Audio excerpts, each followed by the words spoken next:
We're very pleased that Dr. Angela Sims has joined us today. Dr. Sims is the president of Colgate Rochester Crozier Divinity School, and she will offer a reflection for us. Thank you, Sister Mac. In 1895, Paul Laurence Dunbar captured an aspect of Black life in the United States that has for more than a century been a constant, if unacknowledged reference reframe in strategies or techniques handed down to generations of Blacks on how to navigate white terrorism. In We Wear the Mask, Dunbar writes, and I quote, "We wear the mask that grins and lies. It hides our cheeks and shades our eyes. This debt we pay to human guile. With torn and bleeding hearts we smile, and mouth with myriad subtleties. Why should the world be otherwise in counting all our tears and sighs? Nay, let them only see us while we wear the mask. We smile, but O great Christ, our cries to thee from tortured souls arise. We sing, but oh, the clay is vile beneath our feet and long the mile. But let the world dream otherwise. We wear the mask." More than 125 years since Dunbar penned these sentiments, this project in democracy continues to teeter on the brink of implosion in the shadow of a former presidential administration that did not disguise its deep admiration of white supremacist religion and fascism. Coverage of police brutality in cities across the US revealed the subjectivity of responses to race and violence. From the initial occupation of this territory, violence was and remains etched into the US's DNA. Since its inception, the concept of freedom as articulated in this project's founding documents was always intended to function as a metaphor, never as an ideal to be realized. From the conception of a notion of white superiority, there have been movements of resistance across generations to confront this evil. Since November 2016, a dismantling of social safety nets and calls to revert to a time when Blacks were not deemed to be human was but a foreshadow of things to come. In the midst of a pandemic and unprecedented unemployment, residual effects of occupation are broadcast live on social media platforms and television. From overseers to police, the plantation system of control continues to function to minimize loss of profit to shareholders. With almost guaranteed immunity for criminal behavior, many persons who take an oath to protect and serve also swear allegiance to sustain white supremacy. Wearing the mask of a police shield, Blacks are killed with impunity because for some reason our lives don't seem to matter. Yet, from persons who document police brutality, to activists on the front line, to artists working with diverse media, to writers in a plethora of professions, perhaps more persons will begin to question the extent to which some will go to justify and excuse the hunting of Blacks. Perhaps Dunbar's poem invites us in this moment to consider how respectability to systems whose rules of engagement are fluid and elusive was never designed to serve us well. On this day, after a Minnesota jury convicted former police officer Derek Chauvin of murdering George Floyd, and teenager Ma'Khia Bryant was murdered by a Columbus, Ohio policeman, might we wear the mask challenge us to re-examine ways in which our faith ought to compel us to dismantle oppressive systems, to include religious ones designed to thwart Black life.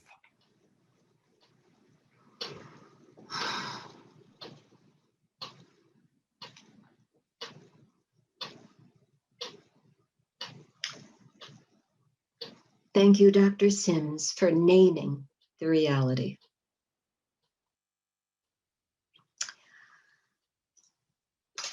We have the honor of presenting Dr. Cephas Archie, who, correct me if my words are inaccurate in describing your title, Chief Equity Officer for the City of Rochester?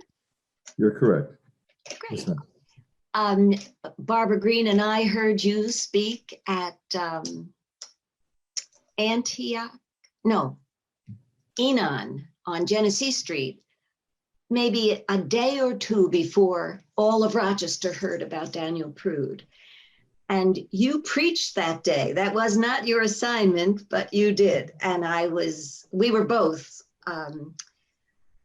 very moved by your words. And I'm so glad you've accepted our invitation to speak today. And thank you for your service on the commission. Thank you for your service as Director of Equity. Tell us about the recommendations you believe religious leaders can put legs on. Well, first off, I want to say thank you humbly to you and all the people that are on this call, as I think there is a specific need and a value and a true respect that I have for the faith community in recognizing their critical role, our critical role rather, in operationalizing some of the things that are within the Race Commission's report. I think that it's going to take a true collaborative effort of all of us, recognizing that there has been so much work that has been done. But I think the question that was posed by Reverend Cunningham was very spot on, which is, have we taken the opportunity to assess whether all of the things we are doing are actually working? Yeah. So for quite a while, it has been made very clear to me that Rochester is very program rich. We have a lot of resources and opportunities, which I am still learning today, and I continue to learn daily, that are purposed to do a lot of these things relating to equity, inclusion, and diversity, and that's humbling. But what I would say is that how often are we taking a step back to say, are we confirming these things are actually effective? So there was a book that I read multiple years ago, not even necessarily related to culture, but it was related to just leadership. And it was a book called Good to Great. And in this book called Good to Great, they took sort of companies that were within the same industry and looked at what one company did that made them highly successful, that did the exact same thing or was in the exact same industry as another company that failed. And so what they found is that they compared industries such as Walgreens to industries such as Eckerd. And so I may date myself a little bit by saying, I know what Eckerd is, or I knew what Eckerd was. And when I speak to younger students of younger generations, they're like, we don't know what Eckerd is. So I was like, yeah, that's why. There's a reason why you don't know what Eckerd is. And so Eckerd and Walgreens are in the same industry, right? Corner drugstore, pharmaceuticals, et cetera. But yet we still see Walgreens on many corners, but we don't know what Eckerd is in many occasions. And so what they found is when they compared the study is that there were specific traits that they found among companies that were great that they did not find among companies that were just good. And so one of those things specifically, and when Reverend Cunningham spoke about it, and I appreciate it so very much, and she echoed that Mr. Eagle has a very same passion for that. And I've heard him say that as well, is what they stated in this book was the list of things to stop doing brings more value than the list of things to start doing. And I'll say that again, the list of things to stop doing brings more value than the list of things to start doing. So currently in place, we'll have all of these trainings, we'll have all of these programs, we'll have all of these structure, we'll have all of these personnel. Many of our institutions have, whether they are faith-based, whether they are community-based, academic-based, have all of these things that they point to say, this is what we have in place to address those specific things. But when is the last time we've actually taken a moment to step back and say, when have we thoroughly and effectively assessed whether those things are actually effective?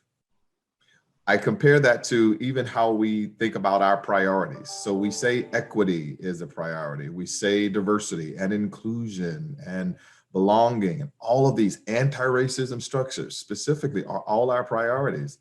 But yet the things that we have in place that are prioritized to confirm that they are actually occurring, we don't invest the same rigor that we would other priorities.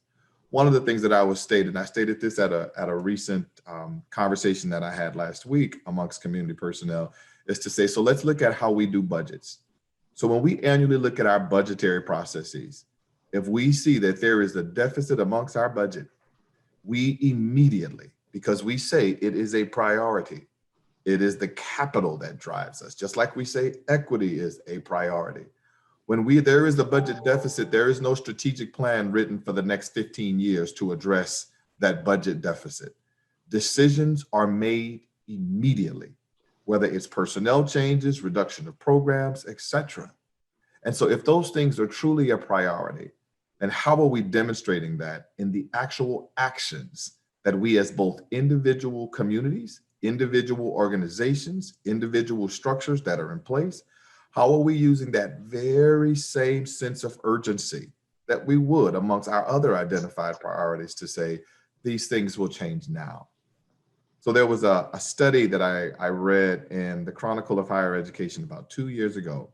And what they did is they looked at, because I agree with the multiple comments that were made about the priority for the training to become more culturally and linguistically competent on these things. And I think that's great. I think that's important.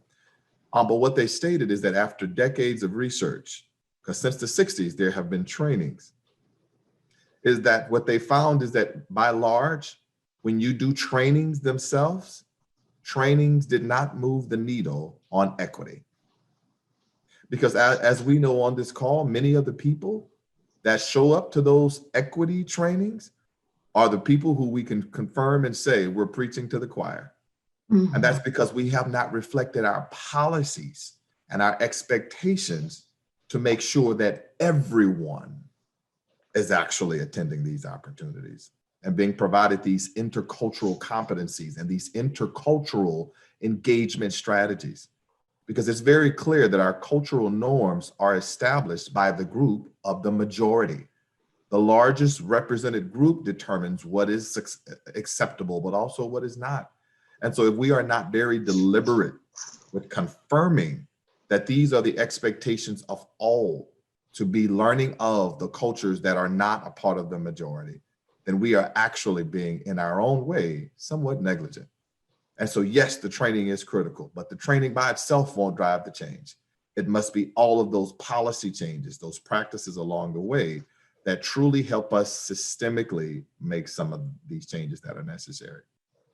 So specific to your question, because your question is based off of, let me first off yield to the chair who is reflected amongst today's conversation, Dr. Shafiq, who we absolutely had the privilege of working alongside, but also supporting and working under to make sure that we were responding to the needs of our three respective community leaders who really allowed and provided us guidance on some of the structural changes and the actual methodology utilized to dig deeper into them. And so I always want to make sure that I acknowledge the people who were at the forefront of this. And so thank you for being on this call, Dr. Shafiq. But with respect to sort of things that I looked at with respect to the overarching themes. So there were a total of 6 overarching themes that the commission sort of looked at and said, what we found is that these themes were reiterated over and over and over and over again amongst the respective 9 working groups. And so what I found is that there were 3 themes that I sort of saw that with respect to this target audience of what our efforts or what our foci or what our attention could be on. And number 1, I say that theme 3, which is the cultural and linguistic competency. I'd say that would be 1. And I'll come back and I'll explain why I said that, but that would be one that I would say is within the wheelhouse and the structure of this group. I would also say access to resources, which was theme number 1. And theme number 2, which was inequitable systems, structures, and protocol. And so I think those are 3 specific areas that I'll talk a little bit about because I want to just make sure that, and if you could let me know how much time I have, because I want to make sure that I allow and afford opportunity for people who may have some inquiries at the end to be able to provide some context if at all possible. So you could just give me some time checks, I'd appreciate it. But it's specifically looking at how we have demonstrated the faith community itself, how we. So before we can go out and start telling other people about how to get it right, have we started using that very same framework we've talked about with the Good to Great book? What are the things that we ourselves need to work on? And when is the last time we've looked at our own structures? Have you looked at the hiring personnel that are represented in our leadership roles? Have we looked at the gender perspective? Have we confirmed that the context of the liturgy or the scriptures that we bring forth can be actually interpreted from a lens of multiple different perspectives? Have we confirmed that even the music we play, even the songs that we sing, even the people that stand as our ushers to invite people in, have we really taken internal looks to say, what are the things that are within my wheelhouse that I can do now? Of that study that highlighted amongst the Chronicle of Higher Education that, trainings alone don't do it and won't work, what they also said, what they found did work is when leaders stepped up and said, we're not going to teach implicit bias training. I'm going to make conscious, explicit, anti-racist decisions now. So that when there are things that I see need to be made, I can make that decision now. I don't need a strategic plan to say within 10 years, we're going to add a board member to my organization's board. That's a decision that can be made now. And so what are the things that we can change now that we are all conscious and aware of, so that it shows that although we may have become accustomed to certain structures, to certain looks, put on the lens or put on the hat or put on the perspective of someone else who may not come from the same side of the tracks as us, and recognize how even our own internal structures may be perpetuating some of those standards, those stereotypes. And I'm not going to say that they're always deliberate, but the reality and the fact is they are occurring. We've had many people sign up to the Black Agenda Group statement that racism is a public health crisis, and that's great. I told people I'm so grateful that people have signed up for that list and done all of those things. And I said, but our words do not align with our actions, because our actions often speak so loud that people cannot hear the words we say. And so in recognizing that, what I've asked is, let's create an opportunity for that when you sign up for that statement, that you believe it's a public health crisis and you say something needs to be done about it, that we ask them to post their organizational data next to that commitment. Show us how diverse you are. Show us the commitment that you are showing through your actions about what this needs to be. Because any one of us can deliver a statement or talk about it, but where is this reflected in our actions? The things that we can control in the now, in the daily basis. And so creating those opportunities for cultural competency and training. And so most of that means before, if you are waiting until, because many of our organizations will say, oh, we intend or we would like to increase diversity metrics, et cetera. If you are waiting until diverse people into your organization to think about what they will need to be successful in your organization, you are already too late. You are already too late. You must train before. You must educate. You must talk about the distinctions and the experiences and the differences. Because what you're doing is you're expecting the new person that you're hiring, and we're grateful for the opportunity, to succeed in a culture that was not made for them to be successful. And so you're expecting them to teach you once they arrive, once they go through these things, once they've had these complaints to file, or once they've had those looks, et cetera. So this is where, how are we creating the environments and the cultures for these groups to succeed, not when they arrive, but before they get there. And so this is where it must be our efforts within our internal capacity to say, how have we created these ministries and our faith communities? Because if we look at every one of our respective faith communities and the principles and the values and the missions, no matter what specific denomination you came from, there is a common denominator of people first. There is a common denominator of selflessness, of the value of others, giving to others, looking out for those that are already underserved and oppressed. Every last one of them teaches those things. And so how have we as ministries, as people of faith, of whatever community we are from, beginning to lead that charge? Unfortunately, historically, the faith community has not always led the inclusive march. Mhm.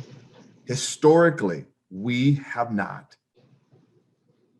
And so as a part of what we are charged to do and the input or the impact we can have, I would say the first thing for, and again, I'm not saying you, I've said us, right? Because I'm a part of it. We all are part of it. And so how are we first being willing to say, where are we looking at our component of this work? So it behooves me to highlight this.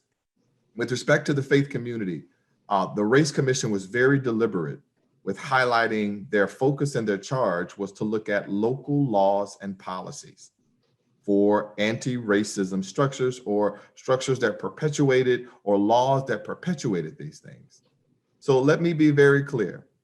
Laws and policies regulate behavior. Let me state that again. Laws and policies regulate behavior. Laws and policies do not change character. They don't change character. They don't give a moral compass. They regulate specific behaviors.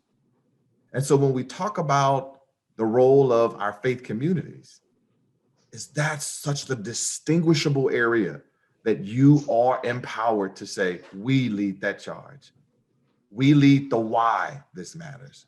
We lead the demonstration of how this works, recognizing that even within our own individual denominations, we have work to do, let alone begin to build those bridges with external denominations. And so when it comes to the work of the RACE Commission, what was surprising, but also unshocked, when I read this, I was surprised, but I wasn't shocked, is that the true disparities and inequities didn't come from the laws. It came from the policies that we created to be in compliance with that law. The civil rights movements in the 60s made actual laws illegal to be discriminatory. Because prior to that, as you know, the history of our nation's fabric was established on laws that itself said, as a person of color, you are not permitted to vote. You are not even considered a full human. You, as a Native American personnel, we have the right to just take your land and you get nothing from it, right? Our law stated women are considered not able to vote. All we have on a law as a country, it is interwoven into who we are. So let's go back even further to the beginning. So in 1787 is when the preamble was written, right? 1787 said, we the people of the United States, in order to form a more perfect union, establish justice, provide for the common defense, promote all of that, right? Lovely. That was in 1787. Just to give you context, slaves did not become free until 1865. So right when they wrote we, that we was only for people who were not of color. That we was not written to include the communities that we are still asking for today. And so it was structurally created where the writers who signed it went home to their slaves.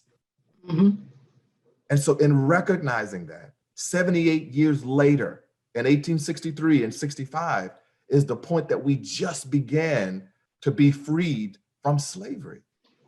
And so what I want you to do is to put that in the context of how we as a nation have been structured, so that even our foundational document and how we do everything was written to exclude us from the we. And so we must be deliberate with reincorporating us into that we. If we are to be the we, then we all must do our part. I made a statement recently that slavery did not end in 1863, 65 because slaves wanted it to end. Slaves ended because people who were not slaves stood up and said, we too say this will end. And so recognizing the role of the we, this discussion of our faith community, to say, what is our role? How are we demonstrating through our actions every day, through our structures, through our leadership, through our music, through our teachings? Or are we bringing people in front of our ministries who are from different backgrounds to help teach about what this Bible has materialized to be in their lifestyle? Recognizing that there are differences in how we communicate, our engagement strategies, etc. And so this is where I would say, looking at those three themes that I kind of mentioned or talked about, is where the church can begin to say, we will lead this charge by creating opportunities for access, by not saying we want these structures outside. And yes, I emphatically agree that we must do some work on our police departments. Absolutely, locally and nationally and regionally. There is so much work to be done, but it will take all of us doing our part to get it done. And so this is where I would say these conversations are going to be uncomfortable. They're not going to always be easy because we are accustomed to a certain way of how things are. Even myself as a chief equity officer, and I do believe in doing my part, not just amongst issues of race, but also issues of sexism and any other type of elitist superiority complex. I will give you an example of my own journey, my own knowledge, and I'll share this, and then I will turn it back over to the group for any questions, etc. But there was a program called Take Back the Night, right? And Take Back the Night is a program that's nationally done that supports women, the domestic assault and sometimes unfortunate sexual assault and abuse on women. And it brings attention and awareness to it and identifies that we must do something about it. So me being a male, it is my duty to show up, to support. My mindset, and I would make sure that I would go every year, not necessarily only as a Black male, but as a male, period. And so when I would go, I was there and I was like, yeah, because I got a mom, I have sisters, I'm gonna be a dad. And what if I have daughters? I need my daughters to see, dad's here with you. And then there was a presenter who got up at this Take Back the Night event. And she said, I wish to make a statement to all the men here. She said, if you are here because you are concerned that these things could happen to your sisters or your daughters or your wife, and if that's why you're here, then please, the next time, stay home. She said, let me tell you why. She said, so what about the people who don't have wives? What about the people who don't have sisters? What about the people who don't have daughters? Should they do it only because there is a self-invested interest in them that they know it could impact them at some point? Why are you really here? Are you here because you know it's right to do? Or are you here because it's an only self-invested interest that you have somebody else who is this group? That was an ouch moment for me, but it was so true, because what it allowed me to do is to think further. Why do we do it? Why do I really do this? Am I here because it's right to do, no matter if it's me able to benefit from it or if I have my daughter? Why do I really do this? It forced me to turn that mirror back on me and say, this discussion needs to start with me. Because the principle of that moment, of that lesson for me, was if I am doing this only for self-interest, then what if everybody else supported interest only if they had a self-interest? What would we be if we all operated only in, well, those things don't pertain to me, or I don't know anybody who impacts that? So it really allowed me to turn inward and to say, where do I need to grow so that I could become a better listener, a better advocate, and really understand the answer to that question, why do I do it? And so that why question is so important, because when it gets challenging, when it gets uncomfortable, people who have it for a self-invested interest only will walk out of the room, versus those who are say, I know the core reason for why I do this. And even when it gets hard to listen and it's uncomfortable, I choose to stay. And so with respect to the work of that you've been working on with the commission as a whole and looking at the themes, I would say, what is it that we need to be very clear of? I remember a conversation, and this will be it. It's the ability to recognize that we have all of these diverse groups, the equity, diversity, and inclusion umbrella. And I am all about all three. But there are certain privileges, even amongst that equity, diversity, and inclusion umbrella, that some of us will never have. Mhm. So as a person of color, as a Black heterosexual male, I don't have the privilege that my other cultural group counterparts have. So if I was a member of the LGBT community, I don't have to always disclose my sexuality. I don't have to always disclose if I have a disability. A disability can be learning. It could be speech impediment. There are many types of, I can choose not to disclose my disability. I can choose not to disclose my veteran status. I can choose not to disclose my immigration status. I can choose not to disclose my gender. That's a privilege that unfortunately people of color do not have. When you see me, there is an immediate assumption and categories placed on me that whether I wanted to disclose or not, cannot be hidden. And so this is the distinction of even recognizing amongst our cultural groups, there is still yet distinction. And that racism is a specific context that must be addressed specifically. And what are we systemically doing about it? And so with this is where I would encourage us as the faith community to start with, as we said, that first area of, so are my actions communicating the priorities that I have stated? And turning inward to look at, do I have opportunities for resources for these groups? When we think about every one of our scripture, they all talked about the downtrodden.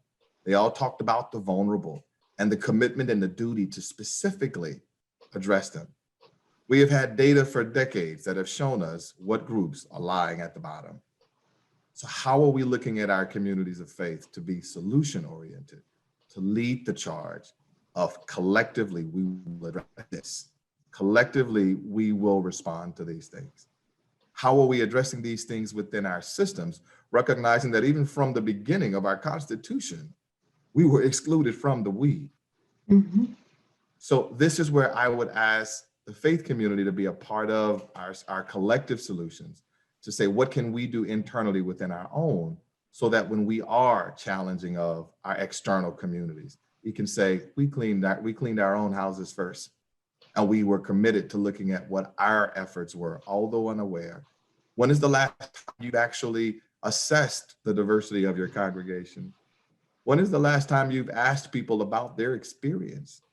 When is the last time that you've made it be very intentional that our structures, the people we see, but also the people we don't see are important?